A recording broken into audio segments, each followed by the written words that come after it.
Comment je vous dirais bien ça? Parfois, dans ma vie, j'ai tellement une grande intensité qu'on dirait que je suis pluguée sur du 220. Ben là, je vous dirais que c'est un peu le cas aussi de mon invité du jour.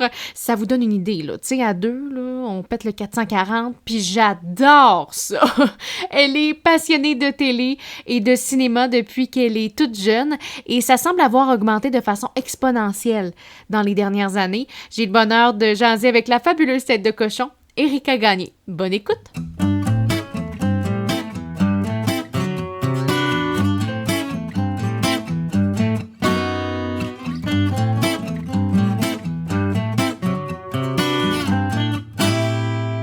Erika Gagné, tellement contente de te recevoir à Tête de cochon! Ben moi, je suis contente. Ben là, merci à toi. J'avais le goût de te recevoir pour plusieurs raisons. D'ailleurs, parce que depuis plusieurs années, tu défonces des portes dans l'industrie télévisuelle et cinématographique. Tu as tellement une belle tête de cochon, puis j'avais vraiment le goût de la mettre en valeur. Et ben c'est ça, tu es en train comme de faire ta place dans l'industrie. Ouais. Fait que j'avais vraiment le goût de mettre la lumière sur toi aujourd'hui. Yeah. Pour mettre les gens un peu en contexte, en fait, toi, tu as étudié en radio, en arts et technologie des médias, 1 an. Oui, c'est ça. Puis ça a fait. J'ai adoré. Mais t'as pas fini ta technique, t'as juste bifurqué en télé, en production. Et là, tu l'as fini, t'as vraiment trippé. Yes. Et d'ailleurs, on faisait partie de la même cohorte, donc de 2014 à 2017. Puis, je me demandais d'entrée de jeu, là, d'où vient cette étincelle-là, cette passion-là pour cette industrie? Cette étincelle...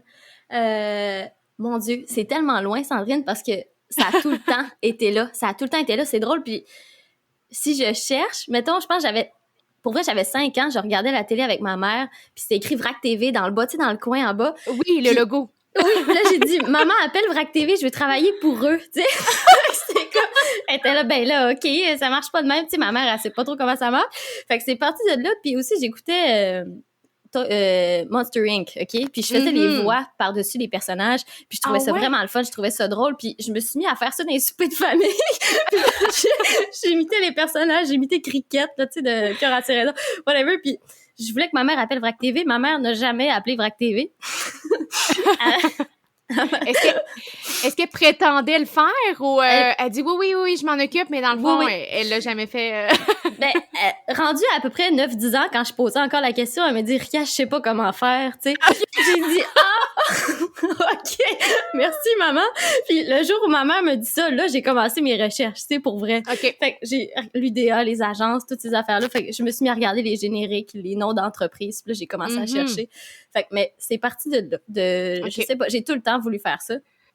Puis, ouais, c'est ça. Puis, je lisais justement dans un article dernièrement que le jeu a tout le temps été présent, l'acting et tout ça, mais que depuis quelque temps, justement, ton fusil d'épaule a comme changé. Comment ça a évolué, ça, pour la jeune comédienne en devenir qui, finalement, a découvert autre chose, tu sais? Ouais, ben, je dirais que c'est pas découvert autre chose, mais c'est de découvrir c'est quoi le milieu, tu sais. Je veux dire, quand t'es tout petite puis que tu vois un écran de télé devant toi, là, tout ce que tu vois, c'est les acteurs. Puis l'autre bord de l'écran, l'autre bord de la petite boîte là, grise, là, parce que ma TV, c'était une petite boîte grise, là, avec tu vois rien, tu sais, il y a absolument rien. Puis je te dirais, ma mère est police, OK, puis mon père est pompier. Fait que c'est cet univers-là que je connais. Puis j'ai écouté le film Miss Personnalité, est-ce que tu connais? Avec Sandra Bullock. Oui, ben oui. Bon, ben c'est ça. Mais c'est une police dans un film, tu comprends-tu? Puis moi, à ce moment-là, mon cerveau, il a compris de quoi, là. Genre, j'ai catché quelque chose, puis je me suis mis à regarder tous les films de Sandra Bullock. Puis là, je capotais sur elle, puis je me suis dit, c'est ça, je veux faire. Elle a fait tout, dans tous les films. Fait qu'elle est police. Je voulais être police aussi quand j'étais petite. Je voulais être vétérinaire, je voulais avoir une ferme, je voulais tout faire. Puis là, je me suis dit, dans les films, tu peux tout faire. Fait que là, j'ai comme... La passion pour l'acteur est partie de là, de Sandra Bullock, qui fait tout dans tous les films. Puis, comment ça a bifurqué? C'est quand j'ai eu 14 ans, je te dirais. J'étais un petit peu plus vieille pour faire des démarches par moi-même. J'avais compris que c'était quoi l'Union des artistes, que les acteurs avaient des agences, tout ça. Fait que j'ai appelé plein d'agences pour passer des auditions puis pour être pris dans une agence. Puis finalement, j'avais appelé l'Union des artistes aussi pour me trouver une coach. Puis ah ouais, directement là? Directement, l'Union des artistes. Puis là, j'ai dit, y en a-tu au Saguenay? Puis là, ils m'ont dit, oui, il y en a une. Il y en avait une au Saguenay, fait que je l'ai engagée. Je faisais des cours privés avec elle, comme toutes les semaines. Puis, à un moment donné, il y avait une audition pour une agence. Je suis allée, j'ai passé mon audition, j'ai été prise. Puis, comme quelques semaines après, l'agence m'appelle, puis elle me dit « Erika, veux-tu aller faire de la figuration sur 30 vies? » Je me mets à brailler ma vie. C'est comme, mon rêve se réalise. Je vais faire de la figuration dans 30 vies. C'est mon jour de gloire. Puis là, en tout cas, finalement, mes parents ont accepté de m'emmener là-bas. Puis on est monté à Montréal, tout ça. Puis c'est quand j'ai été sur le plateau de 30 vies que là, tu vois qu'est-ce qu'il y a l'autre bord de l'écran, tu sais. Puis moi, pour ça a été une révélation de fou. Là, il y a tellement de monde. Le gars de son m'expliquait c'était quoi ces machines. Je regardais tout, puis je posais des questions, tu sais. Puis c'est Marie-Lou Wolfe qui dirigeait, qui était réalisatrice ce jour-là. Puis c'est quand je l'ai vue diriger les actrices, puis en tout cas, c'est ça que je veux faire. Tu sais, genre, il y a comme eu ce petit déclic, ça, d'essayer de comprendre c'est quoi le milieu. Puis... fait que j'ai pas bifurqué, je te dirais que ma passion pour l'acteur est encore là, voire même que c'est ça qui dirige ma passion tout le temps. Tu sais, le personnage, je vais t'en parler dans comment j'ai écrit Mitote, là, mais c'est vraiment... Là-bas.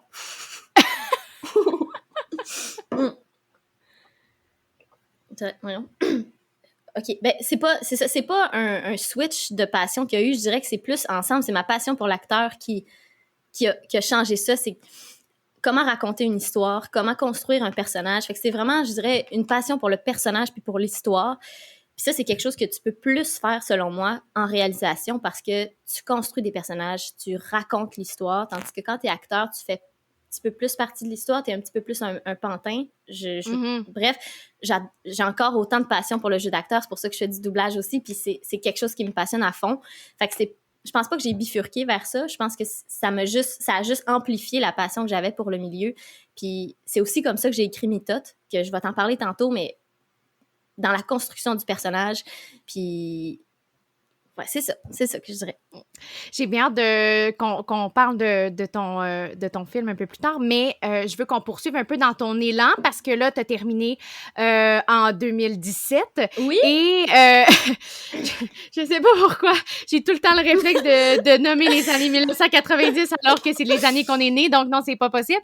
Mais donc 2017, et là, après ça, justement, après tes études, t'es plongé comme à 100% dans ton métier. T'es arrivé à Montréal, t'as fait le grand saut. Là, tes premières années, ça s'est passé comment? Avais-tu des repères? Parce que tu connaissais quand même peut-être un peu Montréal, mais là, de là d'y vivre et tout ça, là, comment ça s'est passé, cette transition-là, puis les premières années qui ont suivi? Je te dirais aucun repère. Pas d'amis, pas de famille, pas de rien, tu sais. Mais mon seul repère, je te dirais, c'était comme mon rêve. Comme, mon but, c'est ça. Mon but, qu'est-ce que je veux aller? C'était ça, mon repère. Puis, chaque jour, je le vivais pour ça, tu sais, pour mon objectif. Fait que, mais ça n'a pas été trop tough, je te dirais, parce que justement, tu fais le grand saut, ça faisait tellement longtemps que j'attendais ça, d'arriver à Montréal. Puis, c'était juste normal, j'étais juste contente de vivre ça. Fait que j'ai pas eu de perte de repères. C'est sûr que ça a été dur, tu sais, vu que je finis l'école, je suis pas allée à l'école à Montréal, fait que je me suis pas fait d'amis de mon âge à Montréal, tu sais. Fait que ça a été un petit peu plus dur, mais sinon, non, ça a bien été. OK. Puis là, mettons à partir de ton stage, là, un stage qui était assez particulier parce qu'il se donnait pas d'ailleurs à l'époque, mais qui a comme déboulé sur plein d'autres petits contrats, plein de postes différents, t'as essayé plein de choses. Oui. Ben, c'est ça. Moi, j'ai eu un gros stage, là. J'ai eu un stage de 3e assistante à réalisation sur Unité 9. Fait que wow! En tout cas, je savais... Moi, en arrivant en ATM, je savais un petit peu qu'est-ce que je voulais faire. Je savais que je voulais faire de la réalisation. Puis là, je m'étais dit, quel stage je peux faire? Quel poste se rapproche le plus de la réalisation? Puis pour moi, c'était 3e assistant réal parce que tu fais de la mise en scène à côté du réalisateur. Tu places la figuration, t'aides avec les acteurs, t'es toujours à côté du réal. Puis moi, c'était ça que je voulais apprendre. Tu deviens pas réal du jour au lendemain. Tu sais, faut que tu fasses beaucoup de postes, mais je trouvais que le poste de 3e assistant réal, c'était le meilleur pour moi. Puis là, j'arrive en ATM, on n'apprend pas ce métier-là du tout. Tu sais, on apprend le son, l'éclairage, on apprend à peu près tout, là, le direct, la variété, la fiction. On apprend tout, sauf 3e assistant réal. Puis, moi, j'avais dit à mes profs, c'est ça que je veux faire. Puis là, les profs ont dit, ouais, mais on n'a jamais vraiment fait ça. Puis j'étais comme, c'est ça que je veux faire pareil. Bref, j'ai fait mes preuves, là, je veux dire, en ATM, j'étais très intense. Là, j'ai loué on a réouvert la prison de Chicoutimi qui était fermée pour tourner mon court-métrage. Là. Genre, j'ai appelé à Québec, puis j'ai fait ouvrir les portes de la prison pour tourner mon film. J'étais un peu intense. Fait que là, les profs, ça a été cool. Ils ont vu ça, puis ils m'ont trouvé un stage comme 3e assist réal sur Unité 9. Écoute, j'étais tellement stressée, j'ai pas dormi pendant 2 semaines avant d'aller là. Aïe, aïe. Mais ça a été ce stage-là qui a tout fait débouler parce que je suis arrivée là-bas, à Radio-Can, puis j'ai fait 6 semaines sur Unité 9 avec la réalisation. Puis ça a tellement bien été. Puis j'avais fait beaucoup de figures parce que tu sais, tantôt, je t'ai parlé de ma première journée sur 30 vies, mais ça n'a pas été la seule. Le rêve s'est poursuivi, là. Le rêve de la figuration. J'ai fait énormément de figuration entre 14 ans et 19 ans quand je suis arrivée à Montréal. J'ai fait beaucoup, mais j'avais autant les yeux illuminés à chaque fois que j'allais faire un petit passage dans le fond. Ouais, mais en même temps, ça te rapprochait tranquillement de ton but, tu sais. Fait que c'est bien, justement, que tu continues de t'émerveiller avec ça, puis ça t'a probablement ouvert les yeux sur plein de choses. C'est ça qui était drôle sur Unité 9 parce qu'on plaçait la figuration, tu sais, c'était comme d'autres choses, mais ça a vraiment bien été avec la 3e, puis elle est tombée enceinte, puis je l'ai remplacée quelques journées, ils m'ont vraiment fait confiance, fait que ça a fait que j'ai fait ma place rapidement comme 3e assist réal. Il y en a d'autres qui ont entendu parler de moi. Je me suis fait engager après comme 3e. Une journée, tu sais, je te dis une journée par mois, là. Je faisais pas ça comme métier, là, dans le sens que j'ai beaucoup lavé de la vaisselle, j'ai beaucoup lavé les toilettes. J'ai fait un film américain où j'ai surveillé un coin de rue dans le fin fond du bois avec mon petit drapeau orange de 5 h le matin à 10 h le soir, tu sais. J'ai fait beaucoup de choses. C'est vraiment glam. C'est très glamour. Sais-tu comment j'ai rencontré Nick Jonas? Non, mais je veux le savoir. Tu viens d'ouvrir la porte. Les gens disent que c'est glam souvent. Puis moi, tu sais, Nick Jonas, on s'entend, là. Puis je l'ai rencontré parce que je lavais les toilettes bleues où il chiait. C'est super! Bref, j'ai rencontré Nick Jonas en nettoyant les toilettes bleues où il allait aux toilettes. Parce qu'on a tourné un film qui s'appelle Chaos Walking et il jouait là-dedans. Puis je surveillais les toilettes bleues. Quand je l'ai vu sortir de la toilette bleue, je me suis dit oh non, c'est pas sérieux! Je me suis dit tout pour ton rêve, Erika, tout. Il n'y a pas de sous-métier. Wow! Vraiment une très belle anecdote. Est-ce que vous avez discuté après cette épopée ou on s'est dit un 2 mots. Sourire? OK. On s'est dit 2 mots. Hi. Hi. Super. Génial. Écoute, c'est ça. Regarde, on passe à d'autres choses. Ouais. Alors, mis à part les côtés glam de ce milieu-là, c'est ça, là, l'assistance à la réalisation, la 3e sur de la fiction, mais t'as fait d'autres postes aussi à travers ça, là. Oui, c'est fou, j'ai comme beaucoup de choses, là, mais oui, j'ai fait 3e. Un jour, j'ai fait accessoiriste aussi, assistante accessoiriste. En fait, tous les postes du plateau, je les ai tous essayés, sauf le maquillage, parce que je sais pas maquiller, tu sais, fait que c'est le seul poste que j'ai pas fait. Mais à un moment donné, j'ai fait le saut pour être juste 3e assistante réal. Puis là, l'année passée, avec la COVID, je suis devenue 2e assistante à la réalisation, que j'ai moins aimé, mais j'ai super appris. C'est plus un travail de bureau, je te dirais, où on fait les feuilles de service, les horaires. Il y a plus de responsabilités, mais c'est un petit peu plus de bureau, ce qui est moins ma personnalité. Fait que j'ai fait ça 1 an, puis là, je retourne comme 3e assistante pour la prochaine année. Fait que c'est ça. Puis, tu sais, il y a mes projets de réal à travers, il y a la voix à travers. Et là, on parle bien du doublage et non pas de l'émission, de toute façon, qui n'est plus en ondes, là, mais non, à préciser, tu sais. Exact. Non, mais on parle du doublage, effectivement, là, tu sais, comme je te disais tantôt, c'était un rêve que j'avais depuis tout le temps. Fait que quand je suis arrivée à Montréal, comme je disais, pas d'amis, pas de famille, qu'est-ce que tu fais? Je m'occupe. Et faire du doublage, ça m'a tout le temps intéressée, fait que j'ai engagé une prof de diction. J'ai commencé à faire de la diction tous les jours. Tu sais, je me suis formée à travers ça pour faire du doublage. J'ai continué à jouer, justement, pour former ça, puis à écrire mes projets de réalisation tout en travaillant. Fait que je me suis occupée, je te dirais. Je travaillais 6-7 jours semaine, là, sans arrêt. Oh là là! OK. Fait que c'est ça, assez intense. Mais justement, petite question, un détail là, pour ceux qui sont moins familiers avec le milieu. Est-ce qu'il y a des... parce qu'il y a des 3e assistantes en fiction télé, mais il y en a aussi en cinéma. Est-ce qu'il y a des choses qui varient Parce que, je veux dire, c'est pas produit exactement de la même façon. Non. C'est quoi les grosses différences, maintenant? Comment je pourrais t'expliquer? OK, en cinéma, on a beaucoup plus de temps. Puis en Mhm. série, on a moins de temps. Fait qu'on tourne plus de scènes dans une journée. OK? Je te dirais sur du... j'ai travaillé sur Toute la vie, une série de Fabienne aussi. On tournait entre 12 et 18 scènes par jour. Fait que t'as beaucoup moins de temps pour... faut que tu sois alerte, puis c'est moins... c'est go, go, go, go, ça rentre au poste, on fait beaucoup de plans, ça va vite. Sur Fugueuse, on faisait à peu près 8 scènes par jour. Fait qu'on avait un petit peu plus de temps pour le faire. Tout dépend de... c'est ça, du nombre d'émissions, puis du budget, tout ça. Et en cinéma, on peut faire entre 2 scènes. Des fois, on fait une seule scène par jour. Des fois, on en fait 4 quand c'est des petites scènes. Fait que c'est ça, la différence. Puis en cinéma, comme j'ai fait Maria Chapdelaine l'hiver passé, Oui. puis on faisait 3 scènes par jour. Puis tu sais, pour faire une scène, j'avais 4 heures, puis on avait des figurants, c'est un film d'époque aussi, fait que les costumes, on avait des calèches dans la mise en scène, des calèches, des traîneaux, tu sais, c'est vraiment...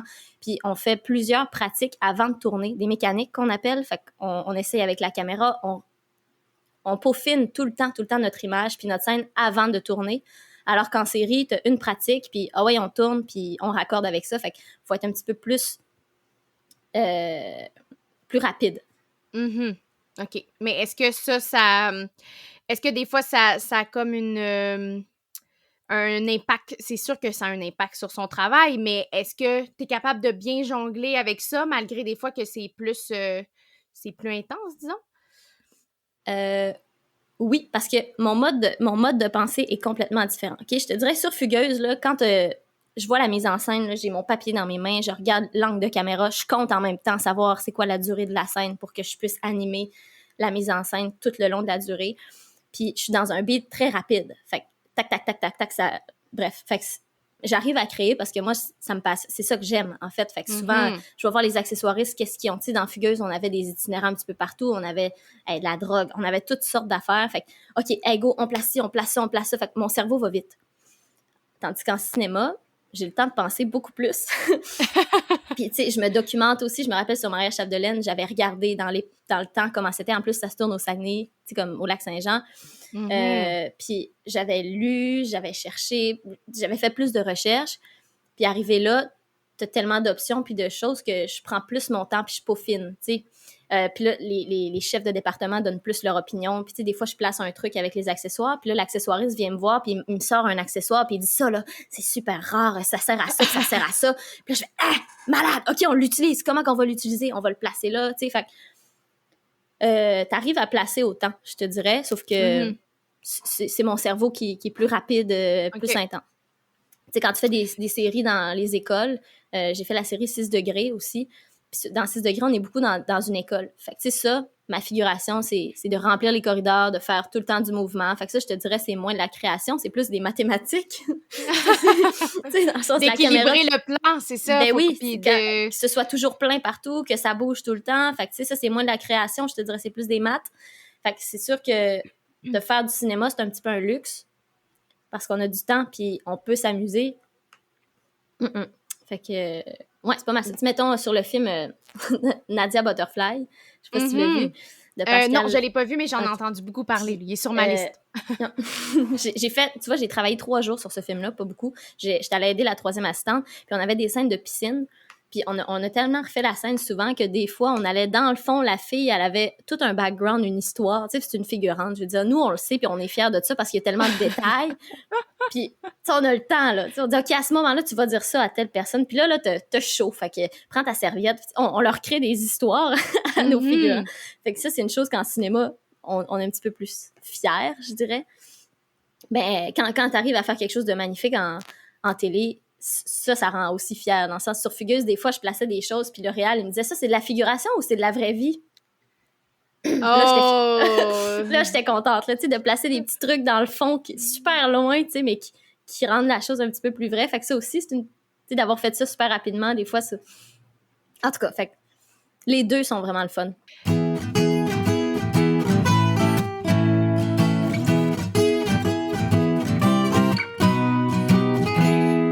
Fait que ça, veux pas, ça te nourrit beaucoup. Puis là, comme tu disais, t'as fait plusieurs postes. Après ça, tu t'es plus dirigé vers la 3e la troisième assise réelle. Mais là, après ça, il y a une grosse décision qu'il fallait qu'ils se prennent parce que tu avais le goût de réaliser. Puis tu t'es dit, j'attendrai pas 40 ans pour commencer. Fait que, justement, ça a été quoi le déclic? Je sais que, tu sais, là, c'est quand même transitionnel, là. Tu fais pas ça du jour au lendemain, mais à partir de quel moment tu as fait, OK, non, faut que je me lance, tu sais? OK, ben, dès que j'ai été chanceuse, parce que dès que je suis arrivée sur le milieu, les gens me l'ont dit. Il y a beaucoup de gens qui voulaient être réels puis qui sont tombés dans la roue de travail parce que une fois que tu es dedans, les contrats, ça n'arrête pas. Je pourrais travailler à l'année longue si je voudrais, non-stop. Mais puis ces gens-là m'ont dit, arrête-toi, tu sais, si tu veux vraiment être réel, arrête-toi, tombe pas dans ces trous-là. Puis ça m'a aidé. Puis comment je fonctionne dans la vie, tous les jours ou presque, je me pose la question, qu'est-ce que je veux? Comment je vais faire pour y arriver? OK? C'est ça qui lead ma vie, je te dirais. OK? Fait que, qu'est-ce que je veux? Je vais être réelle. Comment je vais faire pour y arriver? Ben, au début, je me suis dit, je vais apprendre tous les postes. Je connais rien de la télé. Comment tu fais pour diriger une équipe complète sans connaître tous les postes? D'où ATM, d'où essayer tous les postes, d'où faire troisième assistante réelle. Puis, à un moment donné, je me suis dit, bon, qu'est-ce que je veux être réelle? Comment je vais faire pour y arriver? Ben là, il fallait que je fasse des courts-métrages parce que j'ai fait tous les postes. Je suis troisième assistante réelle. Je pourrais faire ça le restant de ma vie si je veux. Mais moi, je veux faire mes projets. Puis de toute manière, je commençais déjà à les écrire. Puis à un moment donné, vient le temps où la prochaine étape, c'est de faire mon film à moi. Puis j'ai fait un court-métrage, en fait, il y a 3 ans aussi. J'en avais fait un tout petit, un petit 5 minutes qui me donnait un premier projet. Mais là, j'étais rendue au stade où il faut que je mette l'ensemble de mes capacités, que je sorte un projet pour être capable de faire mon premier long-métrage que je suis en train d'écrire depuis 3 ans, puis de réaliser de la série. J'aimerais ça faire ça. Fait que qu'est-ce que je fais? Qu'est-ce que je veux? Comment je vais faire pour y arriver? Je vais faire mon court-métrage. C'est comme c'était logique, c'est la prochaine étape. Fait que c'est de s'arrêter, là, de slacker un petit peu les contrats. Tu vois, là, j'ai un beau 2 mois de congé, mais de congé. J'ai pas pris de contrat pour les 2 prochains mois pour me concentrer là-dessus. Puis là, c'est de jongler entre mon travail puis entre mes projets. Fait que c'est pas c'est pas un saut, je te dirais. C'est vraiment, c'est la chose à faire. Mm-hmm. C'est ça, c'est comme pas un passage obligé, mais là, t'es arrivé à la croisée des chemins et t'as fait, OK, ben, je délaisse pas totalement tout ce que j'ai fait, tout ce que j'ai appris, non. Mais il faut absolument que je me concentre sur ça parce que mon objectif, il est là, puis il faut que je passe par là. Puis j'ai plein d'outils, je veux mettre tout l'ensemble de mes capacités à l'œuvre, je vais le mettre dans ce projet-là, puis c'est exactement comme ça que j'ai écrit Mitote. Je t'en parle tantôt de toute façon, mais j'ai travaillé 5 ans à temps plein dans tout ça. Je me rends compte que, tu sais, souvent, tu te dis, je suis pas prête. On a souvent ce réflexe-là, mais là, je suis prête. J'ai tout ce qu'il me faut pour réaliser ce projet-là. Puis les gens veulent travailler avec moi en plus. J'ai une distribution de feu, je te dirais. J'ai des super acteurs que j'ai rencontrés en travaillant, puis avec qui j'ai échangé, puis qui ont envie de créer avec moi. Des directeurs photos on a travaillé ensemble, qui ont envie de créer avec moi, qu'on a envie de travailler ensemble. Ben, je peux pas laisser tout ça sur une table et attendre, tu sais. C'est comme un moment donné, on va prendre tout ça puis faisons quelque chose avec tout ça. Ben, ça, je trouve ça super intéressant. Puis d'ailleurs, l'équipe, on va y revenir un petit peu plus tard, mais les gens qui nous écoutent sont peut-être familiers avec le cinéma, peut-être qu'il y en a qui le sont moins, mais c'est quand même assez incroyable, tu sais, de mettre son poing à terre puis de faire, ben moi, j'ai 24 ans, j'ai le goût de réaliser, puis je le fais là. Mais sauf que c'est un milieu qui est pas toujours évident, qui est fascinant, mais qui est pas toujours facile. Fait que, selon toi, ça signifie quoi, ça? Une jeune femme de 24 ans qui met son pied à terre, qui fait, ben moi, je veux réaliser. Ça signifie quoi? Ça peut signifier beaucoup de choses pour plein de gens. Pour moi, ce que ça me signifie, c'est que je sais que ça fait 10 ans que je fais des plateaux de tournage. Là, ça fait 5 ans que je travaille puis que tous les jours, je fais que ça. Pour moi, ça signifie le travail. Mm-hmm. Genre, le travail, je suis prête à le faire. Fait que je suis rendue là. Puis pourquoi pas? Je veux dire, il y en a, oui, il y a des gens qui commencent à 24 ans, il y en a qui étudient plus tard. Tu sais, on a chacun notre parcours. L'âge, pour moi, ça veut absolument rien dire. Ce qui est important, c'est l'expérience puis ton parcours. Puis je juge que mon parcours, ben, il est assez solide pour que je sois rendue là. Mais pour certains, effectivement, que de l'extérieur, de dire à 24 ans, il y en a qui à 24 ans, ils commencent les études ou qui n'ont pas fait ça, ben à 24 ans, il y a beaucoup de préjugés, je te dirais souvent. Mm-hmm. Ça, c'est quelque chose qui me confronte souvent parce que même comme deuxième assistante à réalisation, Je dirige des gens qui sont un petit peu plus vieux, puis tout ça, fait que c'est plus difficile de mettre son pied à terre. Moi, j'ai appris à me forger un petit peu à travers ça, dans le sens que moi-même, je me jugeais par rapport à mon âge, puis je me sentais mal quand quelqu'un me disait « Ah, t'as 24 ans, t'as pas d'expérience comparé à moi. » Puis je trouvais qu'ils avaient raison, tu sais, parce qu'ils ont raison, j'ai juste 24 ans, mais c'est pas parce que j'ai juste 24 ans que mon expérience vaut de la merde, tu sais, puis que j'ai pas d'expérience, en fait.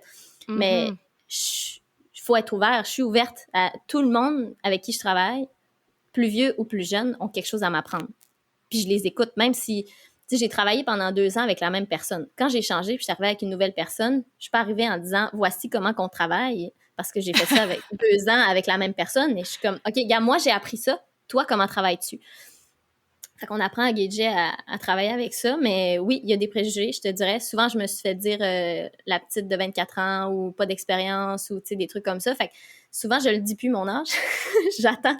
Je le dis pas, je fais des blagues, tu sais, parce que de toute manière, j'ai un peu l'air jeune, mais je sais où je m'en vais. Fait que t'as pas besoin de savoir mon âge si je fais bien le travail. Puis je le dis après une couple de semaines, là, tu sais, mais... je vais pas le dire haut et fort à ma première journée de travail parce qu'effectivement, il y a des préjugés. Mais c'est normal, je veux dire. Mm-hmm. Mais est-ce que le fait de déranger, toi, ça te dérange ou est-ce que tu le constates justement? Que, oh, OK, je dérange, mais dans le fond, c'est pas grave, c'est leur problème, là, tu sais. Ben, je dérange. C'est arrivé très peu souvent. Les autres, je te dis, la majorité des gens m'encouragent, travaillent pour moi, m'aident. Ils voient comment, ils reconnaissent le travail que je fais, puis souvent, ils vont m'aider, puis ils vont me donner des outils. Fait que, je dérange pas tant que ça. Je te dirais, ceux que je dérange, c'est parce qu'ils sont pas bien, tu sais. Ils sont pas bien, mais les gens avec qui moi je travaille, ils m'encouragent, c'est des mentors que je peux appeler n'importe quand, puis ils vont me conseiller. Des réalisateurs, même chose, qui vont toujours être là pour m'aider. De tous les postes, en tout cas. Fait que je pense pas que je les dérange, je pense que ils trouvent ça le fun de voir ça, puis ils m'aident à travers ça, puis ils sont contents de me pousser vers le haut, tu sais. Oui, puis parmi eux, est-ce que justement, il y a des modèles plus forts, des modèles qui t'inspirent au quotidien? Oui, il y a beaucoup de gens qui m'inspirent. J'ai travaillé beaucoup avec des hommes, je te dirais. Fait qu'il y en a un en particulier que j'ai créé une belle confiance avec lui. C'est ma référence, je peux l'appeler tout le temps. Puis quand je suis perdue, il me ramène. Tu sais, c'est vraiment... je me suis créé une petite famille, moi, je te dirais, à Montréal, là, vu que ma famille est au Saguenay. Fait que c'est des gens qui sont dans le milieu, qui m'encouragent. Puis il y a beaucoup de femmes aussi que je vois travailler comme première assistante réal ou réal. Là, je viens de travailler avec une réalisatrice d'à peu près d'une 40aine d'années. Elle a 3 enfants. Elle arrive à être réelle, elle arrive à avoir une famille, puis elle arrive à avoir un sourire d'en face tous les jours, d'être douce, d'être gentille avec tout le monde. Puis je lui ai dit, mais comme, waouh, ça, c'est inspirant, tu sais. Fait que tous les jours, oui, il y a des personnes qui m'inspirent, puis que je m'accroche à ça pour me dire, ah, ça se peut d'être comme ça, tu sais. Parce que, oui, c'est stressant, c'est un milieu stressant. Il y en a, effectivement, qui sont plus stressés, qui ont... Des fois, ils perdent un petit peu la passion. Tu sais, t'as l'impression qu'ils aiment moins ce qu'ils font parce qu'effectivement, c'est énormément de pression. Mais quand moi, je vois des gens comme ça qui sont bons, qui sont travaillants, qui sont pleins d'amour, puis qui ont tout le temps une bonne attitude, c'est ça que je veux être. Fait que je m'accroche à ces personnes-là.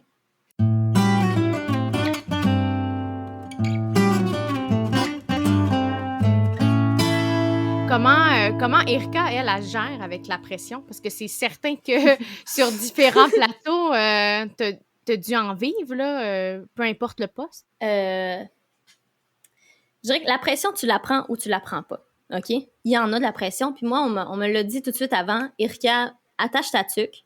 Il y a beaucoup de pression, il y a beaucoup de stress et il y a beaucoup d'argent en jeu. Puis ça fait que des fois, il y a des gens qui sont plus stressés que d'autres. On tourne à peu près 12 heures par jour. Donc, le stress, il ressort différemment chez différentes personnes. Fait qu'il faut être capable de gérer ça. Puis il faut être capable de vivre avec, puis de ne pas se laisser envahir par le stress. Fait que moi, je suis arrivée là, au début avec un mur de briques autour de moi. Je me suis dit, je suis un petit soldat et rien ne m'atteindra. Le stress ne m'atteindra pas, tu sais. Mais c'est sûr qu'il y a de la pression parce que c'est impressionnant, tu sais. Fait que je dirais que ça s'est atténué en avançant. Il y a peut-être un moment, un projet que j'ai fait et que je me suis rendu compte, OK, là, le petit soldat, je bloque j'en reçois trop. Il y avait quelqu'un qui était pas super agréable avec moi. Puis là, moi, je me disais, c'est normal, c'est ça le milieu. Puis il y a quelqu'un qui me dit « Non, Irka, c'est pas ça le milieu. » J'ai dit « C'était pas... » Tu sais, oui, c'est stressant. Oui, il y a de la pression, mais il faut être respectueux les uns envers les autres. Puis... Puis... c'est ça. Fait que la pression, tu la prends ou tu la prends pas. Oui, il y a un stress. Moi, je suis pas quelqu'un de stressé dans la vie tant que ça. Puis je suis capable de faire la différence entre une pression de travail puis le stress que j'ai à la maison ou l'anxiété, qui est complètement une autre affaire. Mais sur les plateaux, on dirait que je focus sur qu'est-ce que j'ai à faire. Puis je suis pas dans le stress, vraiment. Parce que j'aime ça, parce que je suis passionnée. Fait que comment je gère le stress, c'est ça, c'est d'en prendre puis d'en laisser. Puis il y a des moments où, oui, il y a du stress. Là, tu sens le stress un petit peu plus autour de toi. Moi, ce que je fais, souvent, je fais l'arbre. Comme en plein milieu du plateau. Je te dis, tout le monde me dit, bon, Irka fait l'arbre, là, est un peu stressé, le monde le voit. C'est important de se centrer. Fait que je lève mes bras, tu sais, puis je respire, je prends une respiration, je fais l'arbre. J'ai besoin La position de méditation, de yoga, là. Oui, les bras comme ça. Je sais pas c'est quoi, j'ai jamais fait de yoga, mais tout le monde dit que je fais l'arbre. Fait que, écoute, c'est ça, c'est ça. Fait que je fais l'arbre en plein milieu du plateau, je respire, puis là, je continue de travailler, tu sais. Puis, il est venu un moment où le stress, il a enlevé un petit peu de la passion que j'avais, puis j'aimais plus ça le matin, j'étais plus stressée. Puis là, je me suis dit, OK, non, c'est pas ça. Là, j'en prends trop, j'aime plus ça. Fait que, faut pas que ça gruge la passion que t'as. Ça reste une passion, ça reste un travail. Oui, il y a de la pression, mais faut se ramener. Fait que, au pire, tu prends une pause. Ça, c'est ça que les gens m'ont dit. Je l'ai demandé parce que j'ai dit, comment on fait pour, tu sais, les gens, tantôt que je te parlais, qui m'inspiraient, j'ai dit, comment tu fais pour gérer tout ça? Ils m'ont dit, ben, faut que tu sépares le stress de travail puis ta vie, mais il faut aussi que tu prennes des pauses quand t'en as besoin. Ça, je l'ai pas fait pendant super longtemps, tu sais, de prendre une pause, d'aller se ressourcer. Moi, je fais du snow l'hiver, tu sais, je prends 1 mois de vacances, je m'en vais faire de la planche à neige, je vais voir ma famille, tu sais, c'est de trouver un équilibre entre ton travail puis ta vie personnelle, parce que si ton travail, si t'as plus de vie personnelle, puis c'est juste ton travail, bien, la passion a plus de difficultés à vivre, tu sais, faut que tu l'alimentes, cette passion-là, puis c'est pas en te fatigant. Autre chose, c'est ça. C'est ça, tu sais, tantôt, tu parlais d'étincelles, moi, je vois ça comme une petite flamme, tu sais, qui est en dedans de moi. Puis si je fais juste travailler, ben la flamme, elle n'a pas de nourriture, tu sais. Bref, ma flamme, il faut que je l'alimente, oui, avec le travail, mais avec l'amour aussi, tu sais, la passion que j'ai pour ça. Fait que comment je nourris ma passion? Ben, en allant en forêt, en voyant les gens que j'aime, en m'entourant de gens que j'aime, tu sais, en m'entourant d'amour, là, bref, puis oui, en travaillant, puis en étant passionnée de l'histoire qu'on raconte, de tout ça. Fait que du moment où je le sens moins, je m'arrête. Puis là, je fais quelque chose que j'aime puis qui me fait du bien, puis ça revient, tu sais. Fait que voilà. Mais c'est un continuel combat, je te dirais, de confronter le stress. Puis je pense que ça va tout le temps l'être parce que la pression, il y en a, tu sais. Puis des fois, tu prends des risques, comme Mitote, qui est un gros risque aussi. Oui, mais parlons-en, là. C'est ça, là. Voilà. C'est comme... c'est un gros projet que tu mènes à bout de bras depuis plusieurs mois. Ouais. Et d'abord et avant tout, d'où vient cette inspiration-là? Puis qu'est-ce que ça signifie, Mitote? Mitote, je veux dire, la définition du mot, c'est le chaos psychologique ressenti chez tout être qui vit en société. OK? Fait que je te dirais, le mitote, là, c'est quand t'es jeune, à 5 ans, mettons, tu reçois...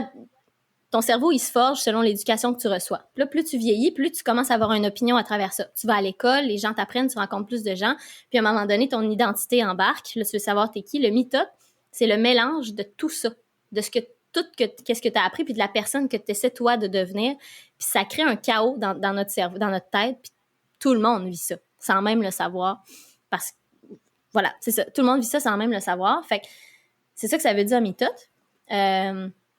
Ce film-là, je l'ai écrit, en fait, pour être capable de mettre l'ensemble de mes capacités à l'œuvre. Ce film-là, je l'ai écrit pour être capable de mettre l'ensemble de mes capacités à l'œuvre. Puis ça partait du personnage puis de ma direction d'acteur. OK? Je voulais...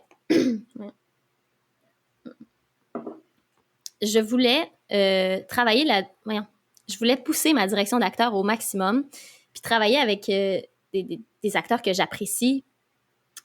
Puis, bref. Fait que je me suis dit, il faut que j'écrive un film qui a beaucoup de personnages. puis que chaque personnage a une personnalité bien définie les uns des autres, puis que je vais pouvoir travailler avec beaucoup d'acteurs puis pousser cette direction-là au max. Puis le mitote, ben le chaos social. Tu sais, fait que le film, c'est Eve, c'est Lou, qui est jouée par Eve Lemieux, qui annonce au début du film qu'elle lâche ses études de médecine pour faire qu'est-ce qu'elle aime. Puis elle a fait de la création de vêtements. Tu sais, elle fait de la couture, puis elle fait des vêtements à partir de matières recyclées, tout ça. Fait que le film, c'est elle annonce ça, puis après elle est confrontée à l'opinion des autres. Je te dirais, c'est pas un milieu, un début puis une fin. C'est une fin ouverte, c'est un beau film, c'est beaucoup de dialogue, parce que c'est ça que je voulais travailler. Puis, ben, ce sujet-là, c'est un sujet qui est parfait pour un film comme ça, parce qu'il y a beaucoup de personnages, beaucoup de confrontations, beaucoup d'opposition. Puis, voilà. Puis c'est quoi la genèse de ça? Tu sais, parce qu'il y a plusieurs thématiques qui ressortent de ça, dont l'anxiété de performance, la santé mentale et tout ça. C'est ça, plusieurs thématiques. D'où vient cette genèse-là, cette idée-là, finalement, d'écrire là-dessus? D'écrire là-dessus. Je te dirais que, oui, l'anxiété de performance, c'est un sujet, c'est quelque chose à laquelle on est beaucoup confronté. Moi-même, j'en vis beaucoup. Puis, il y a beaucoup de gens dans le milieu que j'ai rencontrés qui ont lâché quelque chose. Tu sais, mettons, qui avaient un métier, puis qui ont tout lâché pour travailler dans ce milieu-là, ou pour travailler en chanson, en musique, qui ont lâché tout pour faire ce qu'ils aimaient. Puis moi, je trouvais ça beau. Je trouvais ça vraiment inspirant. Puis c'est quelque chose qui me confronte à chaque fois que je prends une décision, je te dirais, dans le sens de, OK, c'est un risque à prendre. Est-ce que je le fais? Est-ce que je le fais pas? Puis quand on prend pas de risque, on n'a rien. Puis effectivement, je le fais toujours. Chaque fois que j'ai un risque à prendre, je le prends, même si c'est stressant. Puis Lou, le personnage que j'ai construit, je l'ai construit comme étant un personnage que je trouve inspirant. Elle lâche tout, puis dans son attitude à travers le film, je me dis, je voudrais être comme ça. Fait que c'est ça, c'est une aspiration, là. C'est comme Erika en devenir, que tu vois ça à l'écran, puis tu te dis, OK, ben j'aimerais, je veux dire, pas copier-coller, mais il y a une inspiration, il y a quelque chose qui t'inspire du personnage que tu as créé. Qui m'inspire, puis que je trouve beau, puis que tout le monde fait face à ça. Tu sais, de prendre des risques, puis comment qu'on le confronte. Puis souvent, les gens me le demandent. Tu sais, des fois, comment tu fais pour prendre des risques, Erika? Tu sais, moi, j'ai peur. Je me dis, ben, je sais pas comment je fais. J'ai à la chienne autant. J'ai autant peur. C'est juste que je peux pas faire autrement. Genre, puis j'ai besoin d'adrénaline dans la vie, là. Je vis que de ça, là. Je fais du parachute, là. Tu comprends? C'est comme, j'ai besoin d'adrénaline, puis ça fait que le risque, je le prends toujours, même si tout le monde n'est pas d'accord avec moi. Puis même si il y a des réflexions, puis même s'il y a des réactions des gens. Mais comment? C'est une bonne question. Puis c'est un peu ça que j'ai fait avec le personnage de Lou. C'est pas moi, c'est pas ce que je voudrais être, c'est juste ça. Voilà. Quelque chose de beau, quelque chose d'inspirant. Tout le monde réagit d'une manière différente. Tout le monde vit son truc d'une manière différente. T'as pas besoin de tout lâcher du jour au lendemain puis que ça fonctionne, là, nécessairement. C'est pas tout qui va fonctionner. C'est pas parce que tu lâches quelque chose pour ta passion que c'est pas comme dans les beaux films là, où tout fonctionne. Ça marche pas de même, tu sais. C'est pas... Ça se peut que ça marche pas. Puis c'est pas parce que ça marche pas que ta vie devient un enfer non plus, tu sais. Fait que c'est un petit peu ça, Mitote. C'est... Ouais.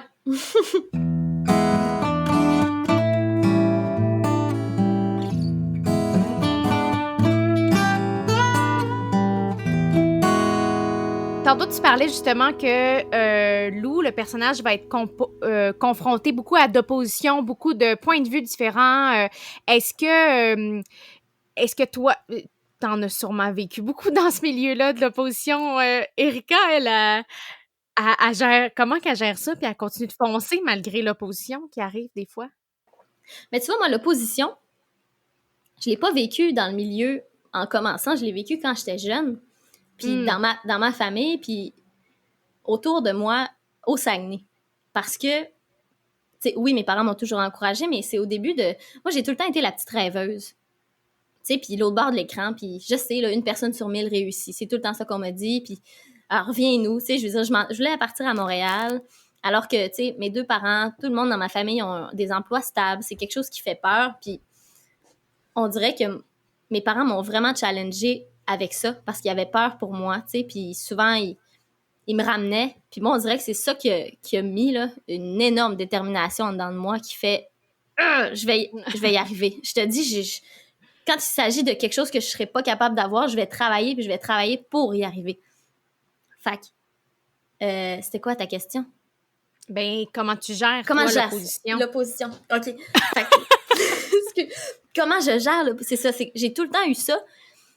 Puis il est venu un temps où moi, je le faisais pour le prouver aux gens que j'étais capable d'y arriver. Puis il y a un moment donné où j'ai commencé à croire en moi un petit peu plus. Puis là, je me dis, hey, je suis capable, j'aime ça. Puis, all-in, j'ai tout le temps foncé pour aller chercher les choses, puis je les ai. Tu sais, c'est pas à dire, mais j'ai pas tout cru dans le bec. Là. Je veux quelque chose, je l'ai. Tu sais, je veux quelque chose, je mets. Qu'est-ce que je te dis tantôt? Qu'est-ce que je veux? Comment je vais faire pour y arriver? Je le fais. Je fais tout ce qu'il faut. Si ça marche pas, je prends un autre chemin. Si ça marche pas, je prends l'autre chemin. Je prends l'autre chemin. J'essaie tous les chemins, puis je fais un labyrinthe pour me rendre où est-ce que je veux me rendre. Fait puis on dirait que ça me challenge. Fait que la confiance en moi est un petit peu plus solide. Fait que l'opposition, en ce moment, Ça te coule comme de l'eau sur le dos, là. C'est comme, je ben, dirais pas OK. ça comme ça. Ça me pose en... Non, mais je veux dire... Il y a des gens, des fois, là, qui me ramènent, comme je te parlais de quelqu'un qui m'aidait beaucoup dans le milieu depuis le début. Puis quand il voit que, mettons, je suis confiante sur un truc, il me ramène. Il pourrait arriver ci, il pourrait arriver ça. OK, c'est vrai. Fait que là, je reviens en arrière, puis j'essaie de tout le temps rester terre à terre. Ben, en fait, toujours. Je m'attends au pire tout le temps. Fait que, comment je gère l'opposition? Ça fait partie de tous les moves que je fais, puis je m'attends à chaque fois que je fais un move, que je prends un risque, je m'attends à ce que ça marche pas. Puis je me prépare à si ça marche pas, qu'est-ce que je fais tout le temps. Fait que, voilà. Est-ce que ta confiance en soi a tout le temps été aussi forte ou tu considères qu'elle s'est vraiment développée avec le temps? Ça s'est développé tellement, là. J'en avais pas du tout avant. Ah ouais? Tu sais, ben, j'en avais, mais comme intériorisé. Tu sais, souvent, comment que ça... Tu sais, j'écrivais dans mon coin, dans ma chambre. J'en parlais pas beaucoup de ça, justement, à l'école, parce que mes parents puis ma famille me disaient que c'était une personne sur 1000 faisait ça. Puis tu sais, il y a beaucoup de gens qui rêvent de ça. Fait que c'est quelque chose que je gardais pour moi puis que je parlais pas beaucoup aux gens. J'en parlais à ma meilleure amie, tu sais. Mais je l'écrivais beaucoup. Fait que j'ai très été intériorisée, je te dirais.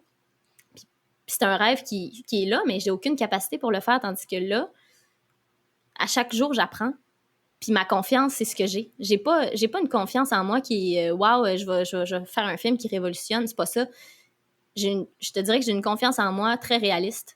Je connais mes capacités, puis je connais mes limites. Fait que je m'en tiens à ça, puis je traverse les épreuves avec ça. Fait que j'ai pas une grande confiance, ni une petite. Je me connais assez bien. Oui, ben je pense que c'est ça. Ça a un lien un peu avec le fait que tu es à l'écoute de toi-même. Tu sais c'est quoi tes forces, tu sais c'est quoi tes faiblesses, puis comment tu vas le pallier de différentes façons avec ton équipe. Mais en même temps, avec le temps, tu as pris une certaine confiance, puis tu connais ta valeur, je pense. Exact. C'est ce qui fait que ça établit comme une confiance qui est dans un équilibre, puis qui est réaliste, comme tu disais, là. Ouais, contrairement à des gens qui ont la tête enflée puis qui ont trop confiance ou d'autres qui ont plus de difficultés avec ça. C'est ça, mais c'est toujours de me ramener. En fait, tous les jours, je me pose la question. Je suis partie en voyage, moi, en sac à dos, toute seule, souvent. Tu sais, fait que tous les jours, je me pose la question, qu'est-ce que je veux être, qui je veux être, puis comment, tu sais, fait que... Ouais. Il faut dire que tu t'es quand même entourée d'une équipe girl power, je dirais ça comme ça. Ben, surtout le noyau, mettons. Yes. Est-ce que c'était volontaire ou c'était vraiment un désir pour toi? Ou ça s'est juste fait comme ça? Ça s'est fait comme ça, c'était pas volontaire. Okay. C'est Amy, la directrice de production avec qui je travaille, qui est une bonne amie à moi, que j'ai connue en ATM, justement. C'est une fille comme moi, là, depuis ATM, elle travaille comme une folle, déchaînée. Et cette fille est extraordinaire, elle travaille tellement fort. Puis elle a une attitude, c'est un soleil, Amy. Je sais pas si tu la connais, là, mais toujours le sourire. Oui, je l'ai croisée quelques fois. Elle fait des jokes un peu comme moi. On niaise, on a du fun, mais très à son affaire. Puis ça, c'est ma partner numéro 1, je te dirais. Fait qu'on crée nos projets ensemble, puis on se complète beaucoup là-dedans. Puis Eve Lemieux, c'est une comédienne que j'ai rencontrée sur Fugueuse, justement. Puis tout de suite, ça a cliqué juste dans son énergie que j'aimais beaucoup. Puis son jeu, quand je la voyais jouer, là, j'avais des frissons. Tu sais, je me disais, oh mon Dieu, il se passe quelque chose quand elle joue. Puis on a vraiment connecté, je te dirais, au niveau de la personnalité, tout ça. Fait que j'ai eu envie de travailler avec elle. Tu sais, moi, ça bouillonnait dans ma tête. Puis quand je me suis dit, je vais mener un projet avec un personnage féminin, j'ai tout de suite pensé à elle. Puis je lui ai écrit. Puis elle était super contente. Le projet, le sujet, tout lui tentait. Fait qu'on s'est ramassé 3 filles. Puis après, tu sais, mon directeur photo, c'est un garçon. On est quand même... Oui, c'est assez mélangé, mais le noyau, mettons, est plus féminin, là. Oui, c'est ça. Mais justement, le reste de l'équipe, parce que au moment où on se parle, tu t'apprêtes à aller à tourner bientôt. Probablement que quand ça va être diffusé, le tournage va être fini, mais en fait, assurément. Ouais. Mais il a fallu que tu montes une équipe pour créer tout ça. Comment ça s'est passé, ça, cette étape-là? L'équipe, ben, je te dirais, on a commencé par la distribution. Oui. Ben, on avait notre équipe centrale, directeur photo, tout ça. Puis après, on a la distribution. Comment qu'on a fait? J'ai pris tous les rôles que j'avais. Puis, ben là, on les prend un par un, puis on se demande qui serait la meilleure personne pour jouer ça, avec qui on a envie de travailler. Puis là, on a pitché des comédiens. Ça a très, très bien été. Genre vraiment bien été. Là, je suis très énervée de la distribution qu'on a. J'ai tellement hâte de travailler avec ces gens-là. Puis pour l'équipe, c'est un peu la même affaire. C'est moi puis Amy, on s'est assis puis on a pensé aux gens avec qui on avait beaucoup aimé travailler, qui nous ont encouragés puis qui ont tout le temps été là pour nous. Fait qu'on a commencé avec ces gens-là. Tu sais, je peux parler de la première assistante réelle qui, elle, j'ai travaillé avec elle, qui est formidable puis elle a toujours eu envie de travailler avec moi. Fait qu'elle a embarqué. Les gars de son, même affaire. Fait qu'on est allé avec nos contacts, nos amis, ceux avec qui on aime travailler. Puis après ça, ben, c'est amis d'amis. Puis là, ben voilà. Fait que l'équipe s'est bien formée. Puis on tourne dans 3 semaines. On tourne dans 3 semaines, ouais. Mais là, il faut dire que on va revenir un petit peu dans le temps, là, il y a quelques mois, parce que ce projet-là, ce n'est pas sans obstacle et sans défi. Je te lis un passage d'un article que j'ai lu et on en parle après. OK. J'ai réalisé un seul court-métrage il y a 2 ans et là, on me dit qu'en raison de mon CV, je dois faire une demande parmi les professionnels. Je me bats contre des gens qui sont dans le métier depuis 20 ans. Donc là, c'est toute une question de financement et tout ça, puis d'aide pour ton projet. Comment ça s'est passé, là, finalement? Finalement. Ben, au début, ça s'est assez mal passé, je te dirais, parce que justement, on a fait des demandes, on a déposé dans Créateurs émergents, puis ils ont même pas analysé notre dossier. Ils m'ont dit refusé, il faut que tu fasses une demande dans les professionnels à cause de ton CV. Là, je me dis, t'as un CV de professionnel. Je suis comme, OK, oui, j'ai un CV de professionnel comme assistante à réalisation puis dans le milieu, mais comme réalisatrice, je me considère pas du tout comme une réalisatrice professionnelle. Je te dirais, je suis encore émergente, là, je veux faire ma place puis je suis en devenir, tu sais. Fait que bon, il a fallu qu'on fasse les demandes aux professionnels. Puis ça veut dire qu'on a 2 fois plus de sous, on a accès à 2 fois plus de sous, mais ça aussi, ça veut dire que je me bats contre des professionnels. On fait pas le poids, tu sais, même si on a un bon dossier, on a un bon sujet de film, on a une bonne distribution, tout est là, c'est plus difficile. En plus, il y a eu la COVID, tu sais, fait est arrivé ça au début, fait qu'on a été refusé presque partout, je te dirais, au niveau du financement. Mais là, moi puis Amy, on croit beaucoup à notre projet, puis on a plein d'autres choses qui s'en viennent après, fait que c'est comme, il faut le faire. On a trouvé des partenaires, je te dirais, tu sais, mettons Postmoderne pour l'équipement, qui nous permet d'avoir l'équipement à des prix un petit peu plus petits. On a trouvé des partenaires dans des entreprises. Là, tu vois, on est en train de monter une conférence sur l'anxiété de performance.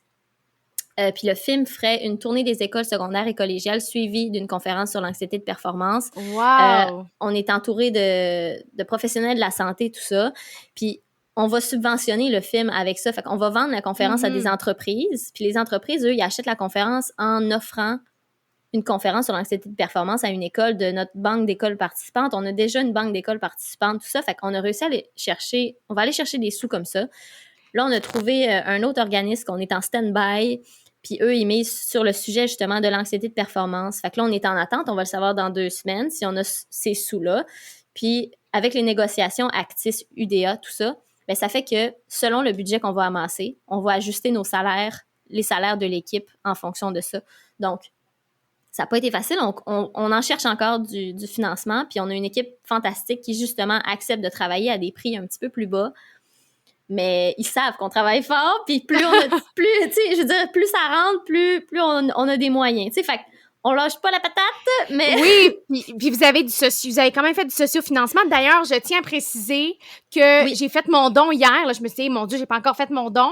Fait que, ben non, mais là, je veux dire, c'était la moindre des choses. Mais là, est-ce que ce GoFundMe-là est encore accessible même après que le tournage soit fait? Est-ce que... Oui, il est encore c'est ça. On a fait un GoFundMe, on a ramassé plus de 5 000 là, c'est quand même bien, tu sais, quand même. Puis c'est encore, c'est encore actif, mais là, on est stand-by avec quelqu'un je nommerai pas. Puis si on l'a, ben on va s'associer avec La Ruche. Fait que le GoFundMe va comme se transformer en La Ruche. Fait que oui, ça va être, c'est possible là, d'encourager encore le film pendant, même après le film. Puis tout ça, c'est sur via la page Facebook là, du film de toute façon. Fait que le GoFundMe est actif en ce moment. Si ça change vers La Ruche, ça va être remplacé par le lien de La Ruche. Mais oui, c'est encore là. Merci, Sandrine, pour ton écoute, ça me fait plaisir, mais c'est sûr que je vais mettre le lien si les gens désirent aller mettre. Tu sais, des fois, c'est juste 5-10 $, mais ça vaut tout l'or du monde, cet argent-là, encore plus. Là, tu vois, les 5 et les 2 piastres se sont transformés en 5 000 là, à date. Fait on s'attendait pas à ramasser autant. Tu sais, c'est ça. On lance ça dans l'univers. Moi, ça va me faire plaisir de transmettre aux gens qui nous écoutent le lien s'ils décident d'aller vous donner un petit thumbs up parce que c'est tellement un beau projet. Puis je pense que c'est important. C'est comme le premier pas vers d'autres beaux projets. Là. Fait que, il faut que ça se fasse. Il faut que ça se fasse. C'est le tremplin de notre carrière à moi et Amy. Fait que ça va se faire. Ben, il faut que ça se fasse, mais ça va se faire dans 3 semaines. Mais là, c'est sûr qu'au moment où on se parle, c'est pas encore tourné. Quand vous allez l'écouter, probablement qu'on va avoir les brides, on va être vous allez peut-être être en post-prod, je sais pas, parce que là, on est encore en session en période estivale, là, mais c'est clair que ça va faire des petits, cette affaire-là. Puis d'ailleurs, est-ce que tu peux nous parler un peu de ce qui s'en vient après ça, tu sais, sans trop dévoiler, mais tu sais, avoir des petites idées de ce qui trotte dans la tête d'Erika Gagné. Ce qui me trotte. Ce qui s'en vient après MeToo. On veut faire les festivals. Ça, on se le souhaite, là, mais on rêve de ça, là, faire les festivals avec le film puis qu'il y ait le plus de retombées possible avec ça. Mais pour après, je te dirais, moi puis Amy, on vient juste de s'incorporer comme étant les productions Tête en l'air, Inc. J'adore le titre. ça me représente un petit peu. Fait qu'on a les productions Tête en l'air qui viennent juste d'être incorporées. On fait MeToo avec ça, puis on a effectivement plein de projets qui s'en viennent par la suite. Puis on veut faire du cinéma qui mise sur la notion éducative du cinéma, puis le pouvoir communicateur de tout ça. Puis c'est un peu en lien avec le film que j'écris depuis... ça fait 3 ans que je suis là-dessus. Oui, pour expliquer aux gens... la première saison de Tête de cochon est en version audio, mais Erika et moi, on se voit présentement comme la majorité de mes autres invités, et elle a pris le temps de me montrer son babillard de post-it qui est rempli de 1001 idées, alors c'est pas MeToo, ce n'est que le début, là. C'est ça, exact. Fait que c'est... Oh non, j'avoue que c'est intense, mon bureau, mais c'est ça, c'est que je travaille sur un projet de long-métrage. Ça fait 3 ans que je travaille là-dessus, que je fais de la recherche. Je travaille avec des psychologues, des travailleurs sociaux, des policiers, je peux vraiment pas en dire beaucoup sur le sujet pour l'instant, mais c'est un super projet qui s'en vient puis qui est à veille il est assez, les post-it que tu as vus, c'est un scène à scène, dans le sens que, tu sais, dans un long métrage, il y a beaucoup de scènes, fait que c'est ça que tu as vu dans ma chambre. Puis voilà, fait que ce qui s'en vient après, c'est sûr que c'est ce film-là que moi puis Amy, on aimerait ça pousser. Puis on a des idées de séries aussi, tu sais, fait que ça bouillonne, mais je te dirais que c'est le long-métrage qui s'en viendrait après ça. OK. Mais là, à travers ça, est-ce que tu vas continuer de travailler sur les plateaux? Tu sais, parce que oui, il y a beaucoup d'autofinancement. Vous êtes capable d'aller chercher différents fonds pour financer vos projets. Mais comment tu prévois jongler, là, justement, dans les prochaines années avec la réalisatrice, mais... Il faut quand même oui, c'est ça. Il y a quand même, il faut qu'il y ait un peu d'eau au moulin, surtout au départ. Là. Comment tu prévois ça? Ben, j'adore qu'est-ce que je fais comme 3e assistante réal, puis j'apprends énormément parce que j'accompagne des réals. Puis pour moi, c'est important de faire ça, tu sais, de rester de me tenir à jour. Je serais pas capable de pas aller sur un plateau pendant 6 mois. J'aime trop savoir qu'est-ce qui se fait, qu'est-ce qu'on fait, comment qu'on travaille. Puis moi, travailler aussi, j'adore ça. Fait que je vais juste doser en fonction de... Quand j'étais 2e assistante réal, je faisais du 5 jours semaine, 14 heures par jour pendant 4-5 mois. je ferai plus ça, tu sais. Fait que je continue à faire du 3e assistante réel, des projets de temps en temps. Tu sais, des fois, c'est 1 mois, puis moi, je fais 2 jours semaine, 3 jours semaine, ça dépend. Des fois, je suis 2 semaines sans travailler. Fait que c'est sûr que je vais continuer à faire du 3e assistante à la réalisation en attendant. Puis éventuellement, dans je sais pas combien d'années, on verra, je pourrais faire de la réalisation, tu sais, mais j'arrêterai pas de faire ça, c'est sûr. Est-ce que tu te considères comme une fille d'instinct? Parce que des fois, l'instinct et l'intuition, dans n'importe quel milieu, je pense qu'il en faut, mais toi, tu te situes où là-dedans?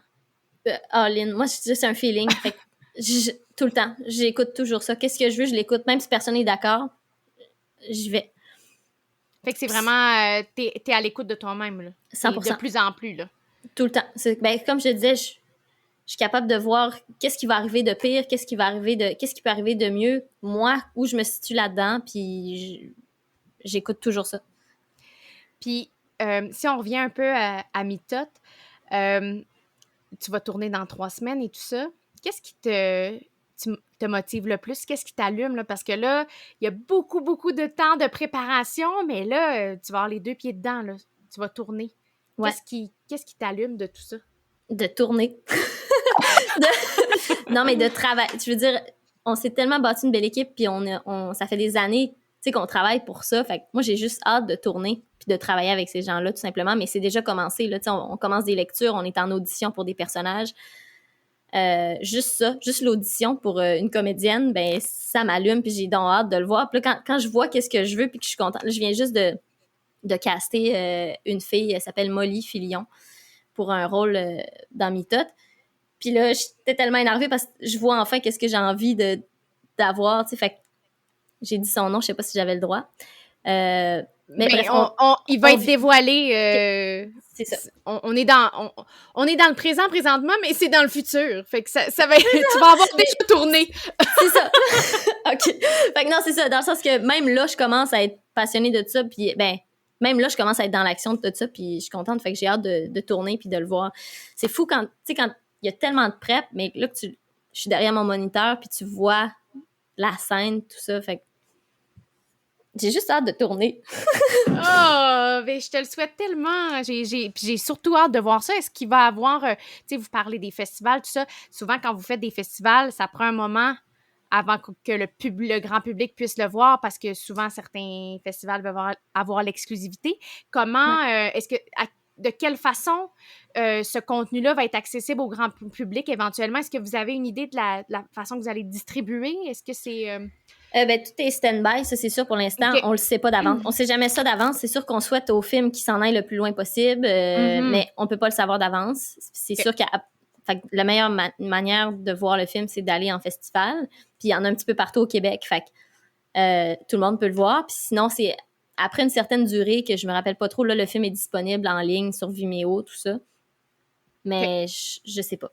Fait qu'il c'est ça, faut continuer à vous suivre, voir, puis à la limite, aller voir sur votre page Facebook là, pour voir les développements, parce que là, ça risque de bouger pas mal dans les prochaines semaines, dans les prochains mois. Absolument. Puis nous, de toute façon, il y a des gens qui nous encouragent. C'est ceux qui encouragent sur GoFundMe. On vend des billets pour une diffusion spéciale du film. Fait qu'il y a cette manière-là aussi d'avoir accès au film, tu sais, en l'encourageant, puis pour avoir des billets pour la première. Wow! C'est tellement incitant. Mais écoute, je te souhaite tellement bonne chance dans tout ça. Puis j'aimerais qu'on termine avec un segment qui s'appelle les 3 petites questions. Ah ben.